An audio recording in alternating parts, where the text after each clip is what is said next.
श्री कृष्णा, राधे राधे। प्रिय भक्तजनों, आप सभी का एक बार फिर से आपके अपने YouTube चैनल आत्म प्रेमी पर हार्दिक स्वागत है।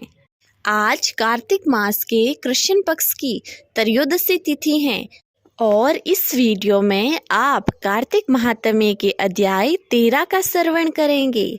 अध्याय का श्रवण करने से पहले प्रिय भक्तजनों, आप सबसे निवेदन है कि अगर आप हमारे इस चैनल पर नए हैं तो सब्सक्राइब जरूर कर लीजिएगा, क्योंकि इस चैनल पर आपको हर रोज विभिन्न प्रकार की कथाएं सुनने को मिलेगी। प्रिय भक्तजनों, अब श्रवण कीजिए कार्तिक महात्म्य के अध्याय 13 का। नारद जी बोले, दैत्यों के तीक्ष्ण प्रहारों से व्याकुल देवता इधर उधर भागने लगे। तब इंद्र आदि को इस प्रकार भयभीत देख गरुड़ पर चढ़े भगवान युद्ध में आगे बढ़े। उन्होंने अपने सरंग नामक धनुष उठाकर बड़े जोर से टंकोर किया। त्रिलोकी शब्ददित हो गई। पल मात्र में ही भगवान विष्णु ने हजारों दैत्यों के सिर काट गिराए। यह देख जलंधर के क्रोध की न सीमा रही। फिर तो भगवान विष्णु और जलंधर का महान संग्राम हुआ। बाणों से वर्षा आकाश भर गया। लोग आश्चर्य करने लगे। भगवान विष्णु ने अपने बाणों के वेग से उस दैत्य की कवचा, शस्त्र और धनुष बाण काट डाले तथा एक बाण से उसकी छाती में प्रहार किया। इससे भयभीत होकर अपनी प्रचंड गदा उठा गरुड़ के मस्तक पर दे मारी। गरुड़ पृथ्वी पर गिरा। साथ क्रोध से उस दैत्य ने होठ काटे और भगवान विष्णु की छाती में भी एक तीक्ष्ण बाण मारा। इसके उत्तर में भगवान विष्णु ने उसकी गदा काट दी और अपने सरंग धनुष पर बाण चढ़ाकर उसको बींधना प्रारंभ किया। जलंधर भी उन पर अपने पैने बाण बरसाने लगा। उसी समय जलंधर ने भगवान विष्णु को कई पैने बाण मारकर वैष्णु धनुष को काट दिया। धनुष कट जाने पर भगवान ने गदा ग्रहण कर ली और शीघ्र ही जलंधर को खींचकर मारी। परंतु उस अग्निवत अमोघ गदा की मार से भी वह चलायमान न हुआ और मंदोन्मत्त हाथी के समान उसे यानी गदा की मार को फूल की माला ही जाना। साथ ही उस युद्ध द्रुमद में अत्यंत ही क्रुद्ध होकर एक अग्निमुख त्रिशूल उठाकर भगवान विष्णु पर छोड़ दिया। भगवान विष्णु ने शिव के चरणों का स्मरण कर नंदक नामक त्रिशूल से उसके त्रिशूल को छेद दिया। जलंधर ने झटक कर भगवान विष्णु की छाती में एक मुष्टिक मारा। उसके उत्तर में भगवान विष्णु भी अब उसकी छाती पर अपनी मुष्टिका का प्रहार किया। फिर दोनों घुटने टेक कर बाहों और मुष्टकों से बाहुयुद्ध करने लगा। कितनी ही देर तक भगवान विष्णु उसके साथ युद्ध करते रहे। वह कुछ शर्मित से हो गए। तब सर्वश्रेष्ठ मायावी भगवान उस दैत्यराज से मेघवाणी में बोले, हे रण दुर्मम दैत्य श्रेष्ठ, तू धन्य है जो इस युद्ध में इतने बड़े बड़े आयुधों से भी भयभीत न हुआ। तेरे इस युद्ध में बड़ा प्रसन्न हूँ। तू जो चाहे मांग, मैं अदेय वस्तु भी आज तुमको दे दूंगा। भगवान विष्णु की ऐसी वाणी सुनकर जलंधर ने कहा, हे भावुक, यदि आप मुझ पर प्रसन्न हैं तो वर दीजिए कि आप मेरी बहन के साथ तथा उसके सारे कुटुंबियों सहित मेरे घर पर निवास करेंगे। नारद जी कहते हैं, उनके वचन सुनकर भगवान विष्णु को खेद हुआ, किंतु उसी क्षण उन देवेश ने तथास्तु कह दिया। अब भगवान विष्णु सब देवताओं के साथ जलंधरपुर में जाकर निवास करने लगे। जलंधर अपनी बहन लक्ष्मी और देवताओं सहित भगवान विष्णु को वहां पाकर प्रसन्न हुआ। फिर तो देवताओं के पास जो रत्न आदि थे उनके स्थानों पर दैत्यों को स्थापित कर जलंधर पृथ्वी पर आया। निशुंभ को पाताल में स्थापित कर दिया और देव, दानव, यक्ष, गंधर्व, सर्प, राक्षस, मनुष्य आदि सबको अपना वशवर्ती बनाकर त्रिभुवन पर शासन करने लगा। उसने धर्मानुसार सुपुत्रों के समान प्रजा का पालन किया। उसके धर्म राज्य में सभी सुखी थे। प्रिय भक्तजनों, आज का अध्याय समाप्त हुआ। प्रिय भक्तजनों, अब श्रवण कीजिए श्री तुलसी चालीसा और तुलसी जी की आरती का। जय जय तुलसी भगवती सत्यवती सुखदानी, नमो नमो हरि प्रेयसी श्री वृंदा गुणखानी। जय निंदनी जग पूजिता विश्व पावनी देवी, जयति पुष्प सारा सुरभि देव अमर व अम्ब। श्री हरि शीस विराजनी देव अमर वर अम्ब, जनित हे वृंदावानी अब जनी करु विलंब। धन्य धन्य श्री तुलसी माता, महिमा आगम सदा सुरति गाता।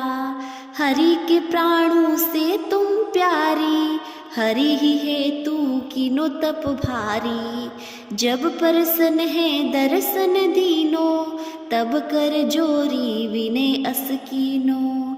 हे भगवन कंत मम होहु, दीन जानी जनी चाड़ू चोहू। सुनी लक्ष्मी तुलसी की बानी, दीनो श्राप क्रोध पर आनी। अश अयोग्य वर मांगन हारी, हो विटप तुम जड़ तनु धारी। सुनी तुलसी श्राप्यो ते मीठा माँ, करूँ पास तू नीचन धामा। दियो वचन हरि तब तत्काला, सुनु सुमी की जनि होहु बिला। समय पाही वहे रोपति तोरो, पूजिहा पास वचन सत मोरो। तब गोकुल नंद गोप सुदामा, तासु भई तुलसी तू बामा। कृष्ण राम लला के माही, राधे सखियो प्रेम लखी नाही। दियो श्राप तुलसी तत्काला, नर लोक ही तुम जन्मु बाला।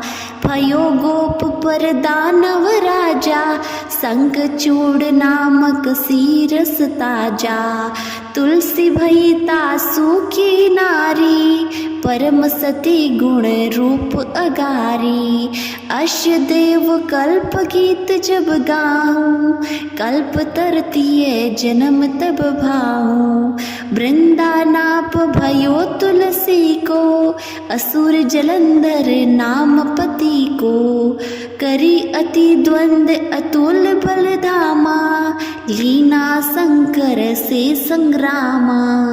जब नीत सैन्य सहित शिव हारे, मरी न तब हरिहर पुकारे। पतिव्रता वृंदा थी नारी, कोहु न सके पति ही सहारी। जब जलंधर धरी भेष बनाही, वृंदा ढींग हरि पहुँचियो जाही। शिव हित हाली करी कपट प्रसंगा, किया सतीत्व धर्म ते ही भंगा।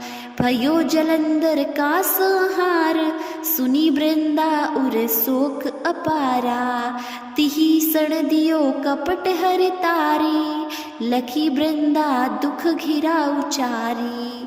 जलंधर ही जस हतियो अभीता, सोही रावण वै हर हिति सीता। अस प्रस्तर समहत्य तुम्हारा, धर्म खंडी मम पति सुहारा। यही कारण लही श्राप हमारा, होवे तनु पाषाण तुम्हारा। सुनी हरि तुरहि वचन उचारे, दियो श्राप तुम बिना विचारे। लखियो न निज कर तुति पति को, चलन चयो जब पार्वती को।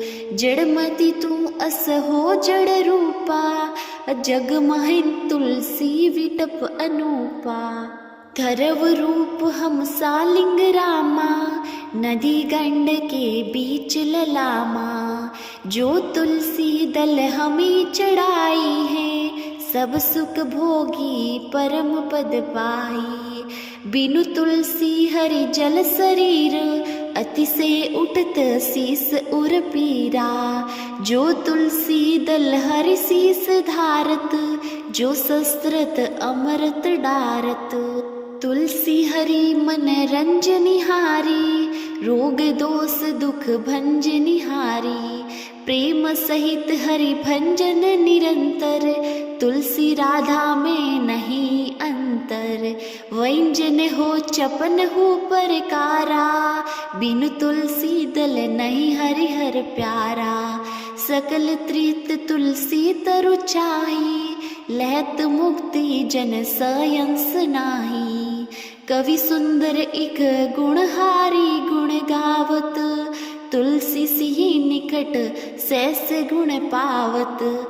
बसत निकट दर स्वधामा, जो परियाग ते पूर्व ललामा। पाठ करी जो नित नर नारी, हो ही मसुकी भासी त्रिपुरारी। बोलिए तुलसी माता की जय। आरती श्री तुलसी जी की। जय जय तुलसी माता, सबकी सुखदाता वर माता। जय जय तुलसी माता, सब योगों के ऊपर, सब रोगों के ऊपर। जय जय तुलसी माता, रज से रक्षा करके भवत्राता। जय जय तुलसी माता, बहुपुत्री है श्यामा, सूरवली है ग्रामा। विष्णु प्रिय जो तुमको सेवे, सो नर तर जाता। जय जय तुलसी माता, हरि के सीसा विराजत, त्रिभुवन से हो वंदित। पति जनों की तारिणी तुम हो विख्याता। जय जय तुलसी माता, लेकर जन्म बीजन में आई दिव्य भवन में। मानव लोक तुम्ही से सुख संपत्ति पाता।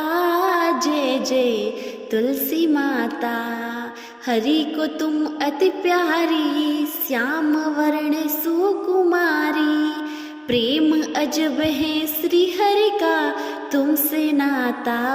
जय जय तुलसी माता, जय जय तुलसी माता। बोलिए तुलसी माता की जय।